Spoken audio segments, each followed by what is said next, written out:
billionaire CEO thought his company was flawless, until one night, undercover in his own store, he heard a woman crying in the bathroom.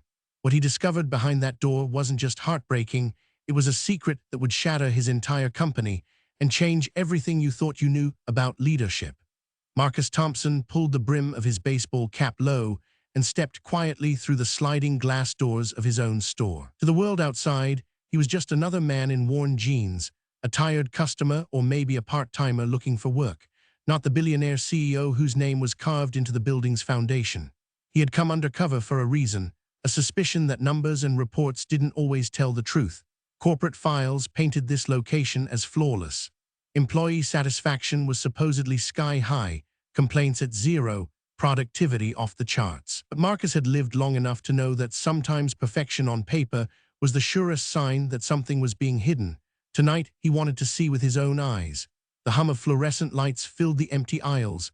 A security guard nodded without interest. Cashiers focused on their registers. Nobody looked twice at the man in the cap. That anonymity was exactly what Marcus needed. He moved slowly past shelves lined with products, letting the rhythm of the store wash over him. And then he froze. From the back hallway, faint at first, came the sound of sobbing, not the quiet sniffles of someone having a bad day. This was deeper, broken, the sound of a person coming apart. It echoed against the sterile tile like a wound no one wanted to see.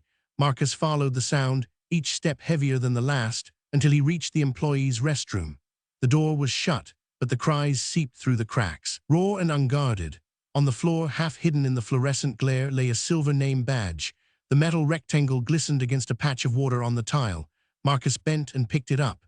The name read Maria Santos, custodial staff. His chest tightened. Whoever Maria was, the pain pouring from behind that door wasn't ordinary stress. It was desperation.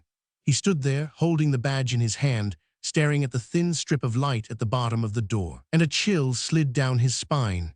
3 months ago, he'd signed glowing reports about this very store. Now, he was listening to one of his own employees break down in the dark. Two worlds that should have been the same suddenly felt miles apart. For the first time that night, Marcus questioned not the store, but himself. If this was happening here under his nose, how much else had he missed? What other truths had been buried beneath clean spreadsheets and polished boardroom presentations? The muffled sobs rose again, cutting through the silence, and in that moment, Marcus knew the numbers had lied. This place wasn't flawless. Something was deeply wrong. And the truth, waiting on the other side of that restroom door, would be far worse than he imagined. The sobbing stopped as suddenly as it had begun. Marcus straightened, still holding the badge, when the door creaked open. A woman stepped out, petite, her uniform wrinkled, her eyes red and swollen. She froze at the sight of him, then bent quickly to snatch the badge from his hand, but her fingers shook so badly she could barely pin it back onto her chest. "I'm sorry," she whispered, her gaze fixed on the floor. "I shouldn't be here. I need to get back to work." Marcus studied her. The cracked skin on her hands told of harsh cleaning chemicals. The shadows under her eyes belonged to someone who had been living on 4 hours of sleep for years. Yet it was the way she flinched at the sound of approaching footsteps that struck him most. "You don't look fine," he said gently. "I'm Mike. Just started here today." She hesitated, weighing whether to trust a stranger. At last her shoulders sagged, as if the weight she carried had become too much to keep hidden. "Everything's falling apart," she murmured. "My daughter Sophia, she needs surgery. Her heart condition is getting worse." The words faltered, then broke. "I can't afford it." She shook her head and tried to compose herself. "Forget it, you don't need to hear this." "How long have you worked here?" Marcus asked softly. 3 years, never missed a day, never been late. But lately, she motioned weakly toward a bulletin board at the end of the hall.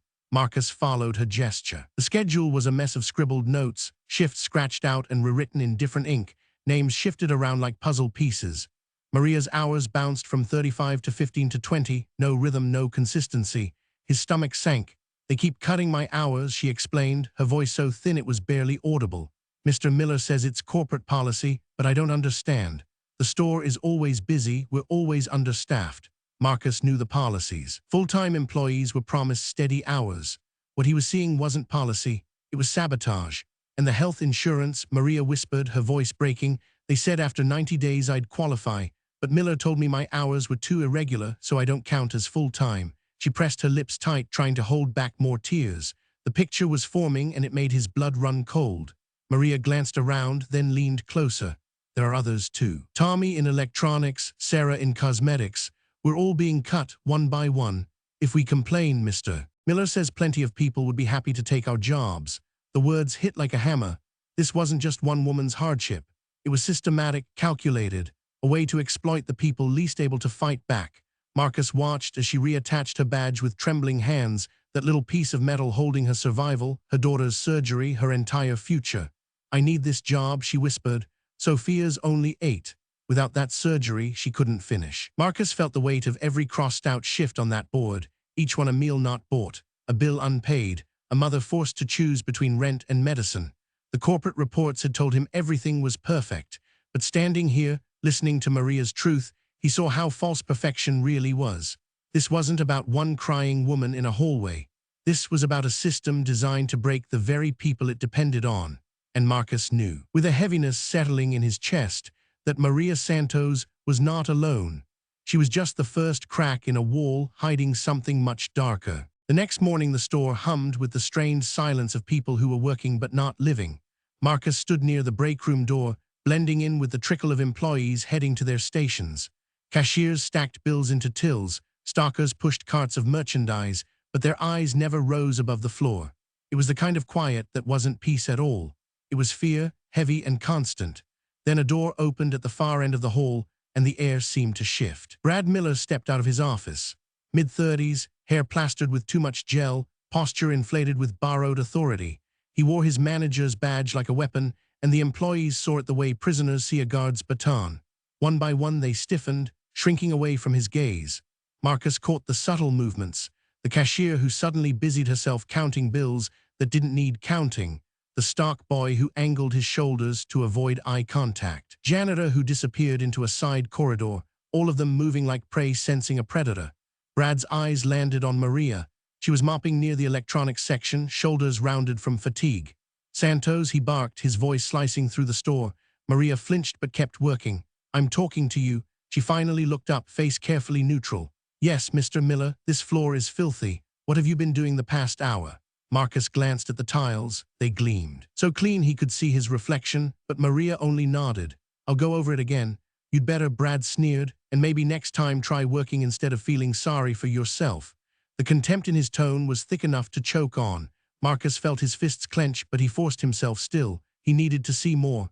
Brad wasn't finished. Speaking of which, come to my office. Now. Maria set her mop aside, her expression unreadable, and followed. Through the glass partition, Marcus saw her standing while Brad lounged in his chair, a calculated imbalance of power. Her hands were clasped behind her back, her body shrinking with each word he threw at her. It was a performance he'd clearly perfected, making people small so he could feel big. Marcus' jaw tightened. The reports in his briefcase had praised Brad as an efficient manager, a model of discipline. What he saw now was cruelty dressed as authority. A chair scraped beside him. Tommy Chen, the young clerk from electronics, dropped into the seat with a heavy sigh. Poor Maria, he muttered. Third time this week. Marcus glanced at him. What happens in there? Tommy hesitated, eyes darting toward the office. Same thing he tells all of us, that we're lucky to have jobs, that people like us should be grateful for whatever hours we get. People like us. His words hung in the air. Immigrants, single mothers, folks who can't afford to quit. Brad knows exactly who he can push around. Marcus studied Tommy's face. There was no bitterness left, only resignation. The dull ache of someone who had been taught hope was dangerous. In the office, Brad leaned back, laughing at something Maria had said. He pulled out a timesheet and began slashing through it with a red pen while she stood rigid, her face crumpling. Tommy's voice dropped lower. Last week he docked Sarah's pay. She's pregnant. Said she was taking too many bathroom breaks. Cut 3 hours from her check. Marcus felt the heat rise in his chest. Each word was another nail in the coffin of Brad's supposed efficiency. He wasn't cutting costs. He was carving pieces out of people. The urge to storm in to end it right there pulsed through Marcus like electricity. But he held back. If he showed his hand now, Brad would wriggle out, and Marcus would never uncover the full depth of the rot. He needed more than outrage. He needed evidence. As Maria left the office, pale but composed, Marcus knew his path was set. He could no longer stand by as a hidden observer.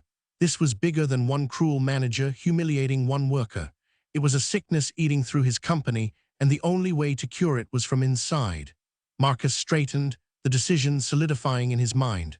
Tomorrow he would return not as a CEO in disguise, but as a new hire, a desperate man in need of any work. To Brad Miller, he would look like just another victim. To Marcus Thompson, it would be the perfect cover to bring the truth into the light. The store after hours was a different world. The music stopped, the chatter of customers faded, and all that remained was the steady buzz of fluorescent lights and the squeak of wheels from carts pushed across empty aisles. Marcus clocked in under the name Mike Henderson, blending seamlessly into the skeleton crew that handled the graveyard shift. Beside him, Maria moved slowly through her routine, mop in one hand, bucket in the other, her steps heavy from years of exhaustion. She showed him how to strip down displays, where to find the cleaning supplies, how to reset the floor for morning. But the supplies themselves told a darker story. A single half-empty bottle of cleaner had to cover the entire store. One threadbare mop head, frayed and sour-smelling, was being pushed far beyond its life. Maria whispered that Miller had slashed the budget, claiming corporate demanded efficiency. Marcus knew the real numbers. What he saw here was not efficiency. It was deliberate neglect. At 11:30, Brad appeared, prowling the aisles like a warden inspecting prisoners. His footsteps echoed too loud for a store this empty. He spotted Maria on her knees scrubbing a restroom floor. "Santos, you're too slow," he snapped. "At this rate you'll be here until morning." Maria's hands froze for half a second before resuming. "I'm working as fast as I can, Mr. Miller, not fast enough." Brad pulled out his phone and tapped something. "That's 30 minutes off your timesheet. Inefficiency." Marcus watched from the hallway, his jaw locking, $6 stolen in a sentence, and Maria said nothing. She couldn't afford to. By 1 in the morning, Marcus found her slumped against a counter, her mop leaning against her shoulder, her eyes closed for just a moment's rest. She jerked awake as though caught doing something wrong, then pushed herself upright. "My daughter's surgery is next month," she murmured, almost to herself. "I can't lose this job." Marcus felt the weight of those words settle into him. She wasn't working for a paycheck. She was working for her child's heartbeat. Brad emerged again, clipboard in hand. "Starting next week, only one custodian per shift. Maria, you've been here longer, you keep the job, full workload, same hours." His grin was a dare. Maria went pale. "That's impossible," she whispered, but Brad had already turned his back. Marcus clenched his fists. His cover, the only thing keeping him still. Hours later, Maria dragged herself toward the east wing, limping slightly, her body running on fumes. Marcus seized the chance. Brad's office door had been left cracked open.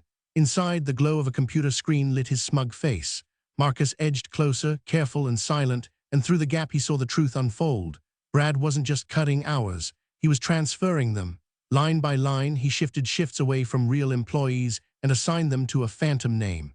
B. Miller Jr., an employee who didn't exist. Every hour stripped from Maria, from Tommy, from Sarah, was flowing straight into Brad's pocket. Marcus pulled out his phone, hands steady despite the rage boiling in his chest, and began recording. Each keystroke captured, each fraudulent entry preserved. The camera caught not just numbers on a screen, but the casual ease with which Brad robbed families of rent and food. Marcus had come searching for answers. What he found was theft on a scale that stripped people of dignity and survival. The sound of Maria's cough echoed down the hall, thin and weary. Marcus swallowed hard, the weight of what he was seeing sinking into him. Brad Miller wasn't just a petty tyrant enjoying his power. He was a thief, bleeding his people dry under the cover of corporate silence. And Marcus now held the proof in his hand. The hallway outside the office was dim, lit only by a single flickering bulb that made the shadows twitch across the walls. Marcus leaned against the cool plaster, phone in hand, thumb resting on the record button. Through the narrow crack in Brad's office door, he could see the faint silhouette of the man at his desk, hunched over with the phone pressed to his ear. Then the call connected, and Brad's voice cut through the silence, low and smug. "Miller here.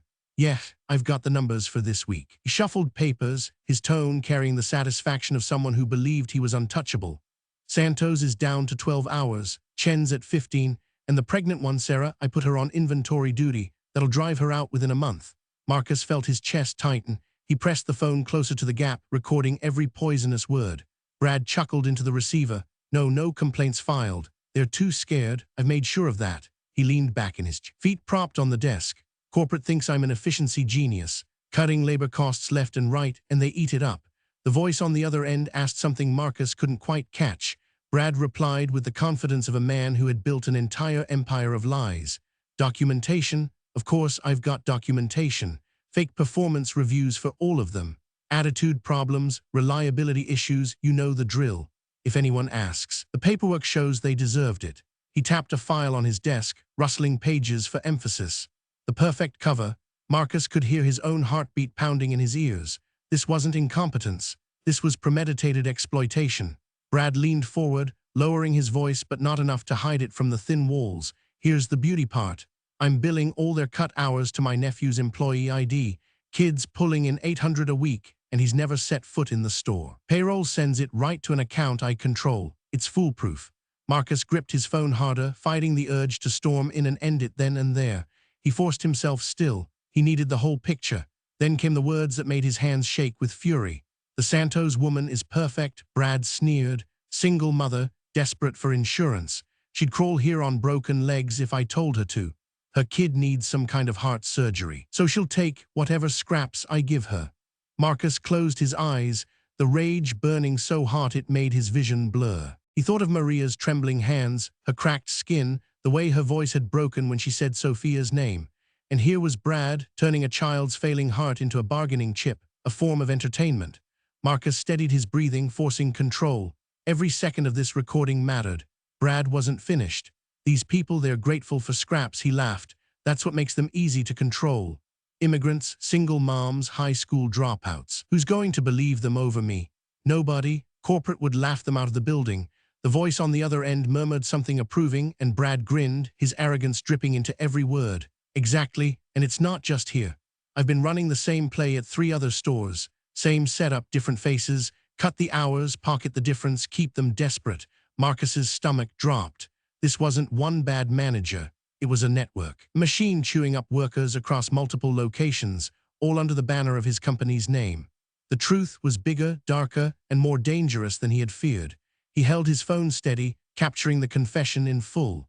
Brad ended the call with a chuckle, tossing the receiver back into its cradle and leaning back like a king who had secured his throne. Marcus slipped silently down the hallway, his heart pounding so hard it hurt. In his pocket, the phone carried the evidence that could burn Brad's empire to the ground. Wage theft, benefit fraud, conspiracy, exploitation, and now proof it wasn't isolated. It was systemic.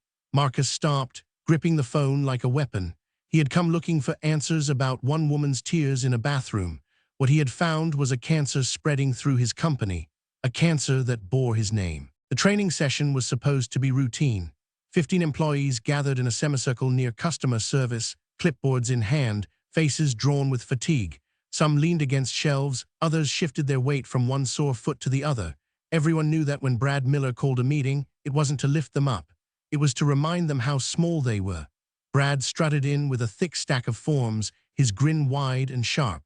All right, people, listen up. Corporate's breathing down our necks about inventory losses, so here's how it's going to work from now on. Any discrepancies, missing merchandise, miscounts, damaged goods, it all comes out of your paycheck. The room went still. Marcus, standing at the back in his role as Mike Henderson, watched the unease ripple through the crowd. A young cashier bit her lip. Tommy Chen shifted uncomfortably. Maria's eyes flickered to the floor. They all knew it was illegal. They all knew they couldn't fight it. Brad's eyes locked on Maria. Maybe if certain people paid more attention to their work instead of worrying about their personal problems, we wouldn't need these measures. A ripple of cruel laughter left his lips, echoing across the circle. Maria flinched, her hands tightening on the clipboard. That was the breaking point. Marcus stepped forward. Actually, Brad, I think there's something unfair here, but it's not what you think. Heads turned. Brad's smile vanished. Henderson, you got something to say? Marcus reached into his pocket, pulled out his phone, and hit play. Brad's own voice filled the air, crisp and unmistakable. The Santos woman is perfect. Single mother, desperate for insurance. She'd crawl here on broken legs if I told her to. Her kid needs heart surgery, so she'll take whatever scraps I give her. Gasps rippled through the group. Maria's hand shot to her mouth. Tommy muttered something under his breath. His eyes widening. Every eye swung back to Brad, whose face drained of color. What the hell is this? He barked. This is you, Marcus replied evenly, last night at 5:30 a.m., bragging about stealing wages and cutting hours. The recording continued, damning in its detail. I've been running the same play at 3 other stores. Cut the hours, pocket the difference, keep them desperate. Brad lunged forward, his face twisted with rage. This is doctored, edited. You think anyone's going to believe a fake recording? Marcus didn't flinch. Michigan is a one-party consent state. Legal recording, and besides, you just heard yourself. The employees exchanged looks, the first sparks of anger igniting in their eyes. Brad turned, searching for control. "Don't let this nobody fill your heads with lies. He doesn't know how things work." He pointed at Maria. "She's the real problem, always whining, always stirring up trouble." Maria trembled, but this time she didn't look down. She looked at Marcus. Marcus stepped closer, his voice low but firm. "You want to talk about power, Brad? You think you hold it because you can take hours from these people? You don't even understand what real power looks like." Brad sneered, trying to recover his swagger. "And what you do?" Marcus reached into his jacket pocket and pulled out a small leather case. He flipped it open. The gold badge gleamed under the fluorescent lights. "CEO, Thompson Enterprises." The silence that followed was deafening. For a moment the only sound was the hum of the lights and the faint rustle of papers. Then it hit, gasps, whispers, eyes widening in disbelief. Maria staggered back a step, her hand clutching her chest. Tommy's clipboard slipped from his fingers and clattered to the floor. Brad's mouth opened and closed like a fish gasping for air. "My name isn't Mike Henderson," Marcus said, his voice carrying like steel across the circle. "I'm Marcus Thompson. I own this company. And you, Brad Miller, are finished." The eruption was immediate. The employees burst into murmurs, half in shock, half in vindication. Brad's face turned from pale to crimson. "You can't do this," he shouted, spittle flying. "I've got rights, I've got a contract." "You had a contract," Marcus said coldly. "Fraud voids every agreement." Security. Two men in black suits entered the store, moving with quiet authority. They had been waiting for this moment. Brad staggered back, shaking his head. "You can't prove anything. It's their word against mine. Who's going to believe a bunch of nobodies?" Marcus stepped closer, his phone still in his hand. "I've got your confession on tape. I've got screenshots of your payroll system. I've got a trail of every fraudulent transaction you touched." He leaned in so close Brad could feel his breath. "And I've got something else, Brad, real power. The kind you only pretended to have." Brad's shoulders sagged. The swagger, the grin, the cheap authority, it all crumbled. The security guards moved in, each taking an arm. "This isn't over," Brad muttered weakly. "Yes, it is," Marcus replied. He turned back to the employees, their faces stunned, their breaths held in anticipation. "And for all of you, it's just beginning." Brad was dragged away, past the registers where he had humiliated workers, past the aisles where he had stolen hours, past the office where he had built his empire of cruelty. Customers in line craned their necks, whispering as the manager they thought untouchable was marched out like a criminal. The room seemed to exhale. 15 employees, battered by fear for so long, now stood staring at the man who had freed them. They saw not a desperate new hire, but the owner of the company, standing with them instead of above them. For the first time in years, the balance of power had shifted. The tyrant was gone, and justice, long denied, had finally stepped into the light. The break room no longer looked like a place for tired workers to gulp down coffee. Within minutes, it had been transformed into a command center. Laptops opened across the tables, stacks of employee files spread out, HR officers typing furiously. Rebecca Chen, the head of human resources, stood at the center like a general directing her troops. Marcus watched as the employees crowded into the room, still uncertain whether to believe what was happening. For years they had been trained to expect disappointment, not rescue. Maria sat in the corner, her uniform still damp from hours of cleaning, clutching her badge like a lifeline. Rebecca called her name first. "Maria Santos, according to Brad's records, you're listed as part-time temporary, no benefits, but your actual logged hours show you've been working full-time for 34 months straight." Her fingers flew across the keyboard. "Effective immediately, you are reclassified as full-time permanent with full health coverage, retroactive to your original hire date." The words seemed too heavy to land all at once. Maria's eyes widened, then filled with tears. "My daughter's surgery," she whispered, her voice breaking. "Covered," Rebecca confirmed. "Pre-authorization processed today, and you're owed $14,000 in back pay. A check will be cut within 48 hours. Maria covered her face with her hands. The sound that escaped her half sob, half laugh. Around the room, employees exchanged glances, hope flickering where fear had lived for too long. "Sarah," Rebecca continued, 7 months pregnant, correct?" Sarah nodded nervously, one hand on her belly. "Effective immediately, you are placed on paid administrative leave until your maternity leave begins, with full benefits and guaranteed reinstatement afterward." Sarah gasped, a hand tightening around her stomach as if protecting the child within. For the first time in months her shoulders lowered, the constant tension easing. "And Tommy," Rebecca said, scanning the files. Marcus stepped forward. "He's been running half the floor already," Marcus said. I think it's time he had the title, Assistant Store Manager. Tommy nearly dropped his clipboard. Sir, I don't have a degree or the training. Marcus shook his head. You have something better. You know this store. You know these people, and you care. That's what I want in management. But even as relief spread, doubt still lingered. One older cashier spoke up, her voice sharp with years of disappointment. Forgive me, sir, but we've heard promises before. Words don't pay rent. How do we know this isn't just talk? The room fell quiet. Marcus didn't flinch. He pulled a form from the stack on the table, signed it with a flourish, and slid it across to Rebecca.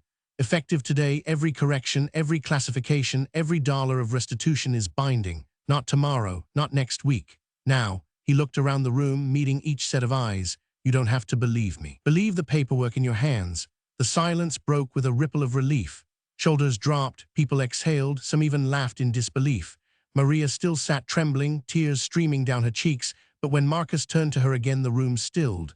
Maria, he said, there's something else. She looked up, eyes red but shining. I need a new store manager, someone who knows this place better than anyone. Someone who has survived every hardship it could throw at them and is still standing. Maria blinked, stunned. Sir, I clean floors. You've been managing more than floors, Marcus replied. You've been holding together your family, your dignity, and your team under impossible circumstances. Managing this store will be easy by comparison. Her lips trembled. I don't know how. I'll make sure you're trained, Marcus said firmly. Business courses, leadership development. Whatever you need, starting salary 65,000 plus benefits. Maria stared as though he had spoken another language. Around the room, gasps and murmurs rose, disbelief turning into applause. Marcus extended his hand. You kept this store alive when others tried to break it. Now it's time for you to lead it. Maria's trembling hand found his. Tears rolled freely down her face, but for the first time, they weren't tears of despair. They were tears of possibility. The weakest had just become the strongest, and the workers who had been bent by fear were standing taller already, seeing that justice was no longer a distant dream. It was happening right here, right now, in their own break room. 3 weeks later, the store hardly resembled the place Marcus had walked into that first night. Laughter carried from the break room where silence had once ruled. The bulletin board that had been scarred with scribbled shifts now displayed a clean, predictable schedule that gave workers back their lives. Sarah, still pregnant but smiling, trained a new cashier without fear of losing her job. Tommy moved confidently through the aisles, a badge on his chest that read Assistant Manager. And Maria, no longer in a wrinkled custodial uniform, walked the floor in a blazer, clipboard in hand, greeting employees not with orders but with encouragement. Her daughter Sophia darted between shelves, her cheeks rosy after a successful surgery, her laugh rising like a bell. Customers noticed too. Service was better, smiles came easier, and for the first time in years, the store felt alive. Marcus stood quietly at the entrance during one of his unannounced visits, watching it all unfold. The numbers in his reports would soon confirm what he already saw with his own eyes. When people are treated like human beings, everything else follows. 6 months later, he stood on a stage at the National Retail Federation's annual conference, 1,000 executives in the audience, cameras broadcasting live. He began with a confession. Last year, I thought I was a good leader. Profits were up, efficiency was praised, management reviews were glowing. But the truth is I wasn't leading. I was allowing predators to thrive under my name. He clicked to the first slide. A still image of Maria, exhausted in her custodial uniform, captured by a security camera the night he found her. You see numbers on a spreadsheet, he said. I saw a woman crying in a bathroom because the system had broken her down, and it was my system. He clicked again. The next slide showed Maria at her new desk, dressed as a manager. Charts behind her climbing upward. Today she leads one of our highest performing stores. Employee satisfaction at 94%. Profits up 23%, not because we cut costs, but because we invested in people. The audience was silent, some leaning forward, others scribbling notes. Then Maria herself took the podium. Her voice, once hesitant, now carried across the hall. She outlined a new initiative, Worker-Verified Fair Employment, a certification that would allow customers to choose companies that treated their employees with dignity. Real accountability, surprise audits, anonymous surveys. Within weeks, 12 major retailers signed on. The applause was thunderous, but Marcus knew applause wasn't enough. He stepped back to the microphone for one final message. This story isn't about one store or one company. It's about all of us. Because for every Brad Miller we expose, there are others out there right now, running their own schemes, breaking good people under the weight of fear. He paused, letting the words hang heavy. This story is only the beginning. The question is, will you hear the next Maria before it's too late? The room rose in a standing ovation, but Marcus wasn't looking at the executives. He was thinking of every worker out there, unseen, unheard, waiting for someone to care enough to knock on the door and ask a simple question. Are you okay? That question had changed everything for Maria, for Sophia, for an entire company. And maybe, just maybe, it could change an industry. If you enjoyed this story, let us know in the comments. And don't forget to like, share, and subscribe for more inspiring stories.